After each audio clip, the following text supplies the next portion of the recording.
accomplissement puis un héritage politique. Bien, je dirais que l'héritage politique, c'est quelque chose probablement qu'initialement, on voulait laisser pour les générations futures. Hein, moi, je l'ai souvent dit, c'était ma motivation, c'est qu'est-ce qu'on veut laisser pour les générations futures. Fait que ça, ce serait un héritage pour moi. Un accomplissement, c'est peut-être quelque chose, des fois, qui peut être un peu plus personnel. À travers ça, est-ce que je suis sortie de ma zone de confort? Est-ce que je me suis accomplie? Ou peut-être même juste le fait d'être capable de mobiliser des gens autour d'un projet commun qui finalement est un héritage, ça fait partie de l'accomplissement. Je pense qu'un mène vers l'autre.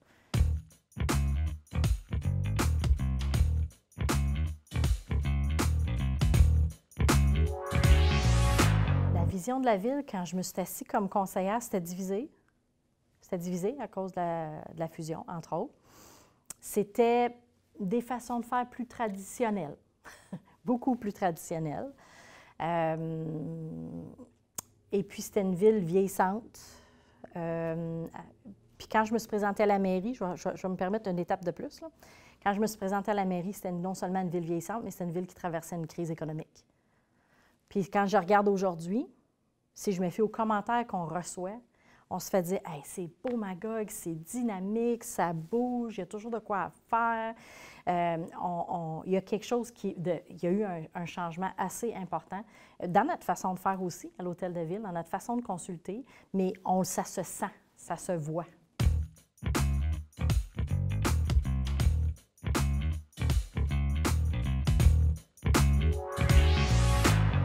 C'est sûr que comme conseillère, on a notre quartier, notre district, mais on a aussi nos dossiers qu'on porte. Il ne faut pas oublier que les dossiers qu'on porte sont souvent à l'ensemble de la ville. Hein? Fait que oui, on est le porte-parole des citoyens qui nous ont élus puis qu'on représente, mais souvent, quand on a à prendre des décisions, on le prend pour l'ensemble de la ville. Puis moi, le dossier, je pense, qui m'a plus marqué, on m'a confié à l'époque, peut-être parce qu'on espérait que je trouve ça difficile, mais c'est pas grave, on m'a confié à l'époque toute la question du changement de nom de rue. Parce que je vous rappelle qu'on sortait de la fusion municipale. Hein? Et là, il y avait 3 rues Bordelot, 3 rues des Pins, etc. Fait que là, il fallait orchestrer un changement de nom de rue. C'est d'abord et avant tout une question de sécurité aussi pour nos services incendie. Et puis, ça ne faisait pas l'affaire de tout le monde. Tu sais, quand on change des rues qui sont commerciales, il faut que ta business, tu changes ton adresse de siège social. Là, tu sais. C'était quoi la clé du succès? La consultation, l'accompagnement, puis le fait qu'on s'était basé sur des critères. On était objectif, on était capable de dire pourquoi c'est ta rue des Pins? Bien, parce qu'il y a juste, par exemple, 5 adresses, alors que sur l'autre, il y en a 35.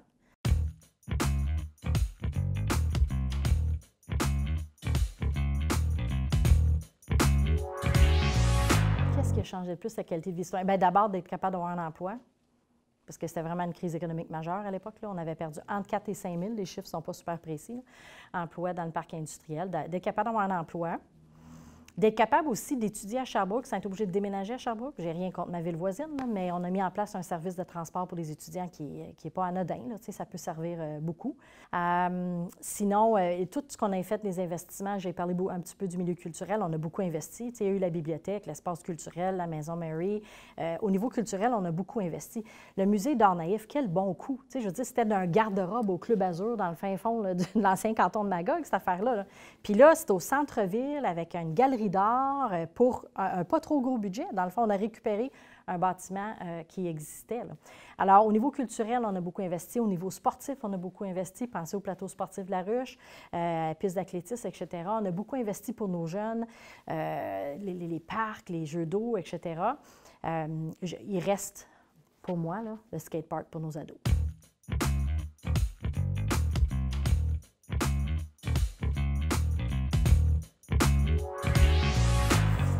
Bien, pour changer la perception des gens face aux conseillers, je pense qu'il faut changer nos façons de faire. Mais d'ailleurs, on l'a vu dans les dernières années. Là. Moi, je me rappellerai toujours quand je suis arrivée au conseil puis j'avais proposé de consulter la population sur un dossier. Là, on recule, j'étais conseillère municipale. Je m'étais fait dire, on n'est pas ici pour consulter, on est ici pour décider. Mais ça, c'est une mentalité qui était généralisée dans les municipalités au Québec. Là. Il y avait une façon de faire. La plupart des choses se réglaient derrière des portes closes. Alors moi, je pense que si on veut que ça change, il faut amener des nouvelles façons de faire. Et là, aujourd'hui, ça ne passerait pas, ça. Hein, on consulte en amont, on co-construit. Donc, c'est vraiment dans la façon de faire de la politique qu'on va changer la perception.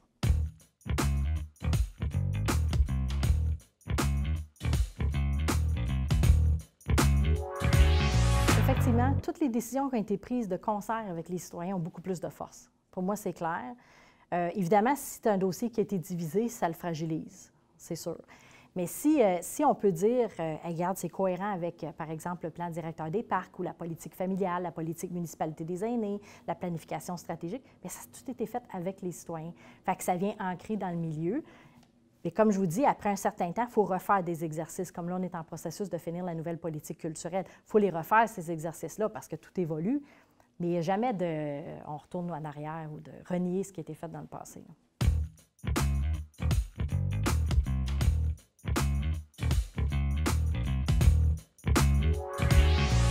Bon, les 5 grands projets. Je vais essayer de me limiter à 5.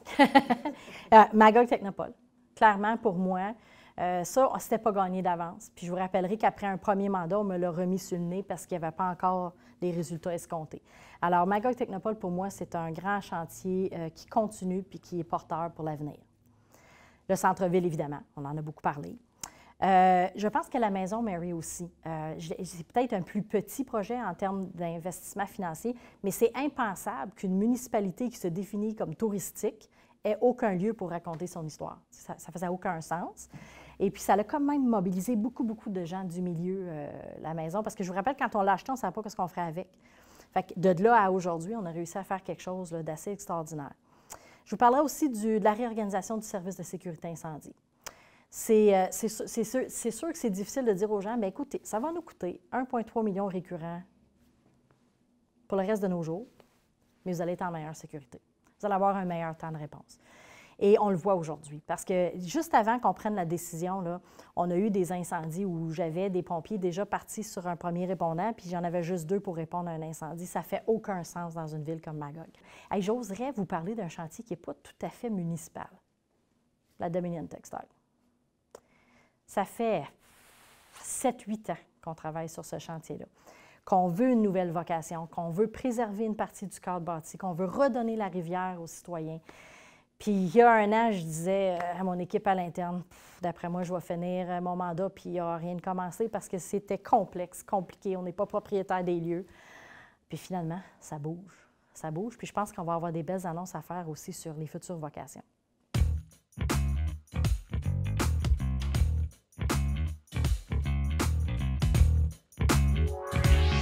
Je pense que des choses qui ne paraissent pas, qui ont un impact majeur, ce serait tout le travail qui se fait à l'interne. Tu sais, l'expression, le petit canard qui flotte sur l'eau, mais ça pédale bien gros en dessous. Là. Tu sais, moi, il peut arriver une catastrophe, par exemple, j'ai de l'air bien calme, il devrait y avoir les équipes en arrière. Tu sais.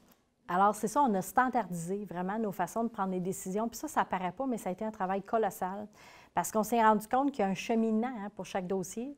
Quand ça rentre, jusqu'à temps que le projet se réalise, bien, il y a des comités commissions, il y a des recommandations, il y a le comité plénier, le conseil. Fait qu'on a standardisé la façon de faire. Au début, ça avait l'air compliqué, mais je pense qu'au bout de la ligne, ça a facilité parce que là, c'est partout pareil.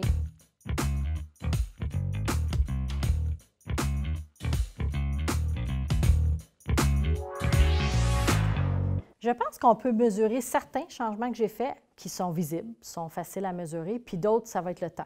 Ça va être le temps, ça va être l'histoire qui va le dire, parce que certains sont évidents. On a marqué l'histoire quand même. On a élu la première femme à la tête de la ville de Magog. Bon, facile, ça, c'est... Mais qu'est-ce que ça a changé en termes de façon de travailler, en termes de services citoyens, etc.? Je vous en ai nommé des exemples, mais il y en a sûrement d'autres là, que le temps va nous le dire, puis la prochaine personne va teinter aussi avec son style de leadership.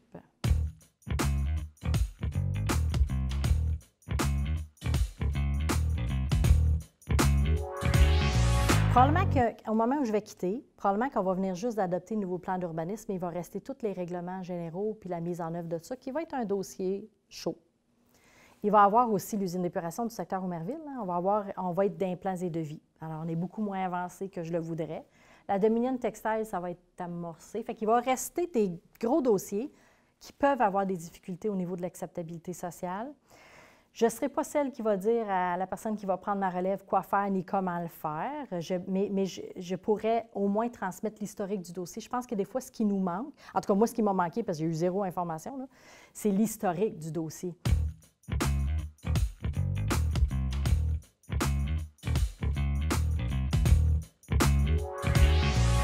J'aimerais beaucoup que les gens se souviennent que j'ai été la première femme. Ça, je pense que c'est important. Mais j'espère que je ne suis pas la dernière. D'ailleurs, quand il y a eu les élections aux États-Unis, j'avais proposé à l'UMQ, je ne sais pas si vous vous souvenez du montage que Mme Harris avait fait, sa photo avec tous les messieurs. J'avais dit, hey, on devrait faire ça, toutes les femmes. Là. Moi, je l'avais fait, il y en a d'autres femmes qui avaient suivi pour démontrer qu'on vient de briser quelque chose, on vient de changer quelque chose pour le mieux, je l'espère bien. Alors, ça, c'est sûr. Sinon, j'espère qu'on se souviendra de moi comme une femme accessible, authentique, près des gens, parce que je ne serai plus mairesse dans 6 mois, mais je serai encore cette personne-là qu'on va croiser dans la rue.